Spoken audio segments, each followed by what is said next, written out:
Alors maintenant qu'on a vu les niveaux, on va voir les courbes. Alors c'est très similaire au niveau, c'est juste présenté d'une manière différente, mais vous allez voir qu'on va pouvoir effectuer exactement les mêmes opérations, avec cependant un tout petit peu plus de contrôle. Donc là, si vous vous rappelez, ça c'était l'interface pour les niveaux. Donc là, on avait les niveaux d'entrée et ici le curseur, enfin les curseurs pour les niveaux de sortie.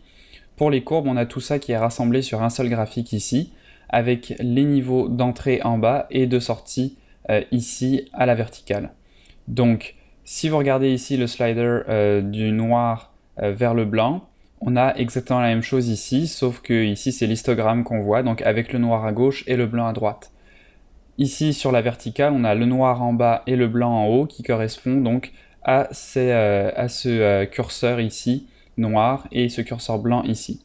Donc là par exemple pour vous montrer, si je bouge ce curseur ici pour le monter vers le blanc, voilà l'effet que ça donne. Si je prends ma courbe et que je fais la même chose, mais cette fois-ci avec le point en bas de ma courbe, pour monter le niveau de sortie, vous voyez que ça donne la même chose.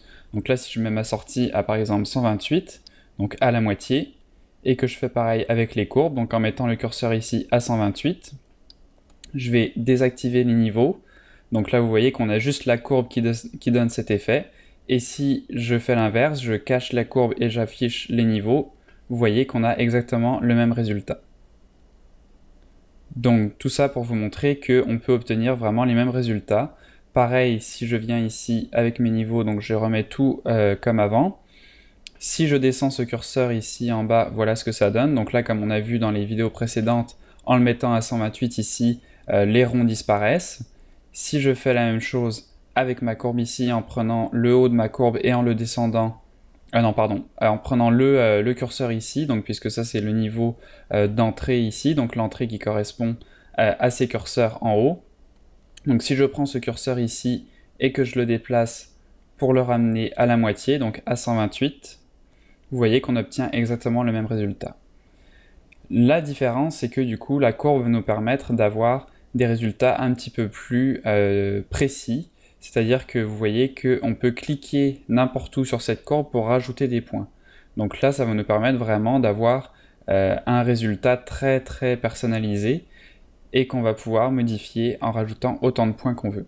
Donc pour ajouter des points, on a juste à cliquer sur la courbe. Pour les enlever, on clique dessus et on glisse un peu vers la gauche ou vers la droite, et vous voyez que le point va disparaître. Donc si on tire vraiment trop loin notre point, vous voyez que ça le fait disparaître. Donc voilà la façon d'enlever un point. Sinon, on peut toujours appuyer sur la touche Delete.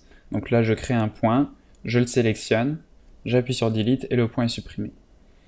On a aussi d'autres façons de modifier cette courbe. Donc là, pour l'instant, on est avec le mode de points. Donc on ajoute des points, on les déplace et ça modifie notre courbe.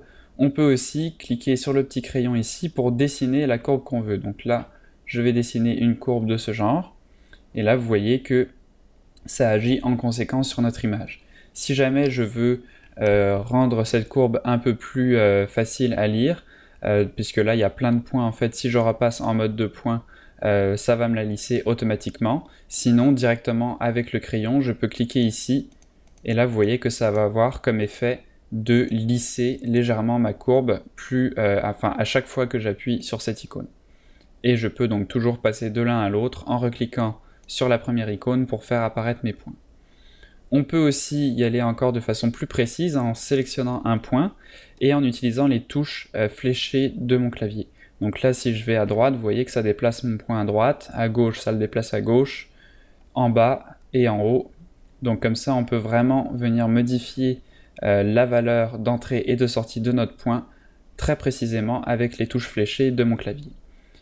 Je peux aussi, donc là je vais enlever tous ces points ici, donc je clique et je les glisse hors de la zone, donc ça va avoir pour effet de les enlever.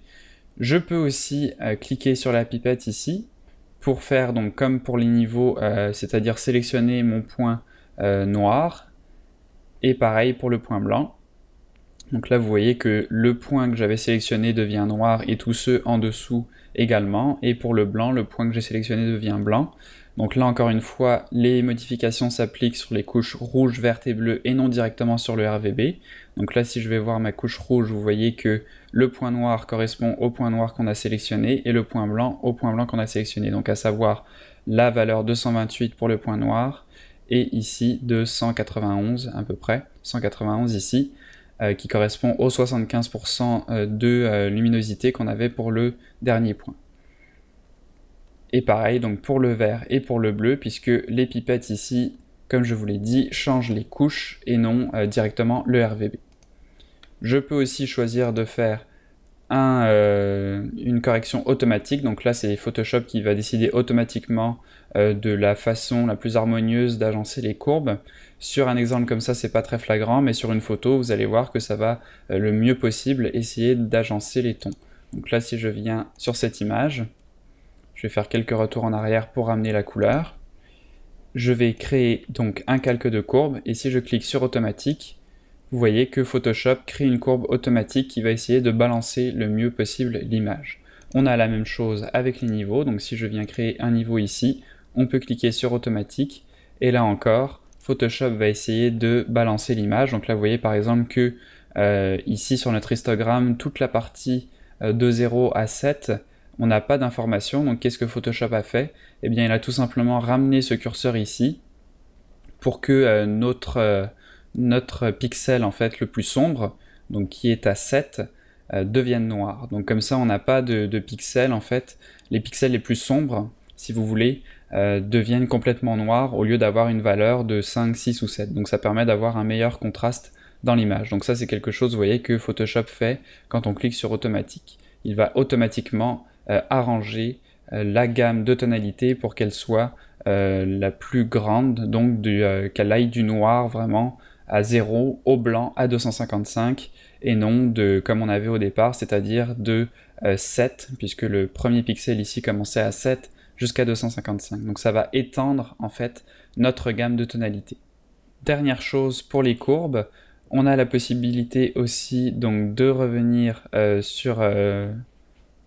Dernière chose pour les courbes, on peut également venir sélectionner cet outil ici qui va amener une pipette et nous permettre de sélectionner un point sur la courbe. Donc là, si je mets ma pipette au-dessus de mon deuxième cercle, vous voyez en regardant sur la courbe ici que j'ai un cercle qui entoure la partie de ma courbe qui correspond au pixel en fait qu'échantillonne ma pipette. Donc si je clique avec la pipette, vous voyez que ça va automatiquement créer un point que je vais pouvoir donc bouger, dans ce cas-ci avec les flèches de mon clavier. Donc voilà pour les courbes et les niveaux, donc c'était des parties assez conséquentes mais très importantes puisque c'est vraiment deux calques de réglage qu'on utilise très souvent à l'intérieur de Photoshop.